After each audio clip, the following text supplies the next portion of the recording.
庭暴力啊？我覺得家庭暴力係只要一個人持續咁對另一個人，都係一個家庭裏邊造成一啲可能心理上或者係肉體上傷害，咁就叫做家庭暴力。主要係肢體上嘅暴力，即係包括係打人啊、腳踢人啊。可能有一方會使用暴力去解決一啲問題，咁但係可能就係間唔中會出現嘅事情咁樣。咁而酗酒就可能係其中一個令到爭執容易啲出現嘅成因。男方會打女方啦，跟住可能佢會講一啲即係精神 PUA 嘅一啲説話啦，即係可能會講啲嘢去令到女方好依賴佢，跟住就令到佢離唔開佢啊呢一啲咁樣嘅心靈上嘅控制。如果喺法律上嚟講，可能未必算係家庭暴力啦，但係即係啱啱嗰個定都提到佢 PUA 對於當時造成咗一啲持續嘅心理傷害，咁所以都算係。我又問你啦，如果有一個 friend 遇到家庭暴力嘅話，你會勸佢點樣做啊？我覺得睇下個程度係點樣。如果當嗰個人係持續地被一個人咁樣去傷害嘅話，咁可能我就會勸佢離開嗰個施暴者。如果情況嚴重嘅話，可能就會勸佢去報警。揾啲人去幫佢手，或者可能個鼓勵佢離婚，即係叫做根本性解決呢個問題。首先可能揾社工啦，第二係尋求啲專業嘅幫助啦。如果都係無效嘅話，我會建議佢去報警啦，即係如果有打到受傷啊呢一啲。咁最後一個問題啦，你覺唔覺得你啱啱講嘅方法啦，例如報警啦，或者叫佢離開佢啦，係一個長期有效嘅方法去對抗家庭暴力咧？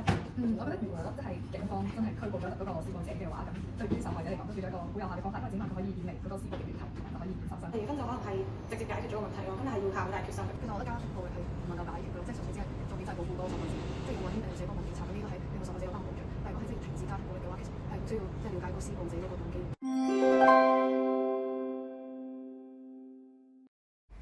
Today we delve into a topic that demands our attention and action, which is domestic violence. So what exactly is domestic violence? It encompasses a range of behaviors used to control or dominate someone in a close relationship, with actions causing physical, mental, or sexual harm.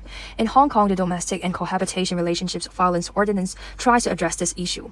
Globally, laws often define domestic violence broadly to cover all forms of harm, so it is important to have detailed legal definitions to accurately capture and address women's experiences of violence worldwide. Domestic violence includes physical, psychological, sexual abuse, and neglect, with far-reaching and cumulative effects. These dynamics are always illustrated through a power and control wheel, which is illustrated in this slide, with tactics like economic abuse and isolation. In a domestic violence response system, an abused woman can access to support services, receive guidance tailored to her requirements, and has the autonomy to live the system. In Hong Kong, domestic violence cases are classified into criminal domestic violence, miscellaneous domestic violence, and domestic incidents, with the majority labeled as domestic incidents. However, they are not formally recognized as domestic violence. Despite over 1,000 reported cases in 2021, many of them are actually misclassified. Since 2020, despite a notable increase in reported cases, domestic violence in Hong Kong has been disturbingly neglected. In just 2021, cases surged past 1,000, with over 3,000 individuals experiencing domestic and sexual violence. Women, making up over 80% of victims, often face abuse from their partners. Forum discussions on domestic violence reveal common patterns, such as using intimidation to control children and resorting to violence as a release for emotional stress within families. These actions can impact victims and always persist from childhood into adulthood. If governments and organizations do not prioritize domestic violence prevention and support services effectively, victims may face significant challenges with their needs overlooked, potentially causing ongoing cycles of abuse and trauma. In local TV shows, domestic violence typically features husbands abusing wives and children, using both physical and verbal aggression. Victims may hesitate to seek help, leading to severe consequences like school withdrawal and potential perpetuation of violence. From a global perspective, progress has been made in combating domestic violence, with most Asian countries having relevant laws. The United Nations and ASEAN have condemned violence against women. UN Women aids in promoting domestic violence legislation. Countries like India and China face high rates of domestic violence, which shows that there's an ongoing need for action and support to address this pressing issue. Domestic violence might seem like a distant issue, but what if someone you know, perhaps a friend or relative, is silently suffering from it? What would you do? Should they call 9 or consider the force, as some of our street interview participants suggested? The truth is, there's no simple solution. However, in Hong Kong, there are several NGOs dedicated to supporting victims of domestic violence. One such organization is the Po Leung Kok Chae Lam Center. Beyond their annual fundraising gala spectacular, Po Leung Kok provide crucial support for victims of family violence, focusing on 3 main areas.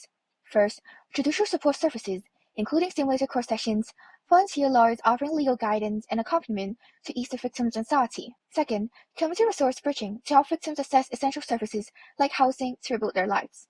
Third, support groups, which empower victims to adjust to their lives after abuse and to take better care of themselves.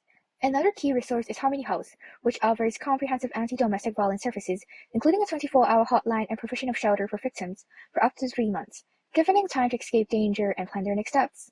Advocating for legislative changes is also their work. On the left, you can also see some programs that they launched together with Jockey Club. But what about overseas efforts? For instance, Malaysia was the first Asian country to enact domestic violence laws. Organizations like Women's Aid Organization and Women for Women offer shelter, counseling, and skill-building programs to help women live independently. WAO is even recognized by the UN for its advocacy and research, driving policy changes and influencing Malaysia's annual budget. So what can Hong Kong do better? While NGOs provide excellent support services, there are still gaps, especially for ethnic minorities, who often face barriers in accessing help. We could also learn from WAO's idea of WhatsApp chat line, offering the street way for potential victims to seek help. Lastly, greater collaboration between the government and NGOs could improve research and policy, ensure more comprehensive protection for victims. After learning about what did the NGO do, I'll now talk about what the government did as well. The Social Welfare Department subsidized Refuge Center for women in Hong Kong. Their period of stay is 2 weeks to 3 months, and the total number of refuge centers in Hong Kong is currently 5. The Social Welfare Department also provides families and child protective service, covering areas like child custodial problems and child protection. Next, the Family Conflict and Sexual Violence Policy Unit of the Hong Kong Police Force manage policy matters in relation to family violence, domestic violence, sexual violence, etc. Lastly, the Family Court in Hong Kong prioritizes domestic violence cases. We learned that the Hong Kong government provides a wide range of support to domestic violence victims, but why is the number still high? The first problem might be related to the general definitions of domestic violence in Hong Kong.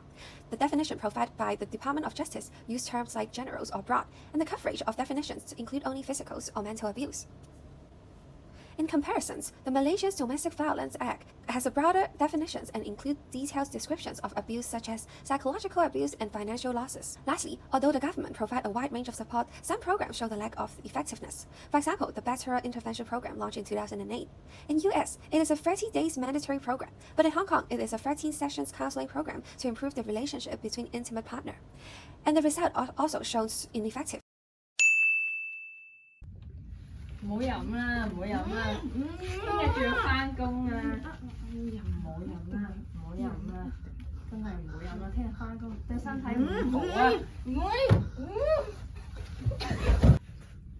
冇嬲我啦！即係琴日咧唔係特登㗎，琴日係因為酒，即係得一次啫，人生真係會一次因為咁樣嘅啫，所以即係唔應該。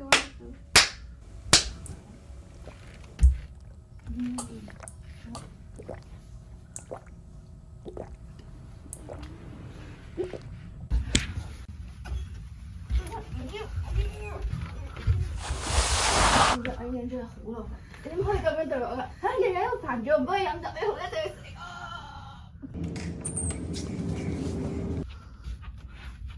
聽唔掂。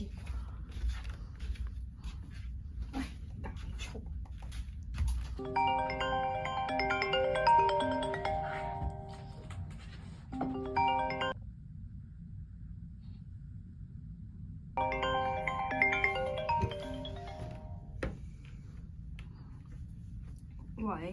喂，仲要肯聽我電話，打咗幾多次俾你啊？嚇，你憑咩唔聽我電話？你唔好以為你而家離開咗呢個屋企嘅，你就我揾唔到你嘅。我派我偵探去揾，我知你而家住喺邊啊！小心啲啊，睇路啊！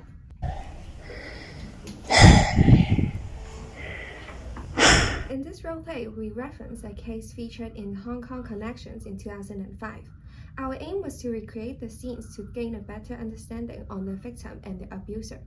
A common question, why don't victims leave their abusive relationship, is commonly asked. This case illustrates that domestic violence often develops gradually within a relationship, rather than occur suddenly. The change of a once intimate partner made the victims not knowing how to react. Research indicates that various factors contribute to a victim's decisions to remain in an abusive situation. These include the lack of financial resources, the belief that the benefits of staying together outweigh the consequence of leaving, and challenge related to relocations or legal issues. Additionally, factors such as unemployment, financial dependence, and the fear of being alone can lead to victims to return to their abusive relationship. Crucially, the factor that empower a woman to successfully leave their abusers often involve the realizations that they have access to resources and support from others. In today's society, both men and women can be victims or perpetrators. So when we read news and information in the media, we should be more neutral and try to avoid subjective biases when reading information online and using biased words when writing reviews.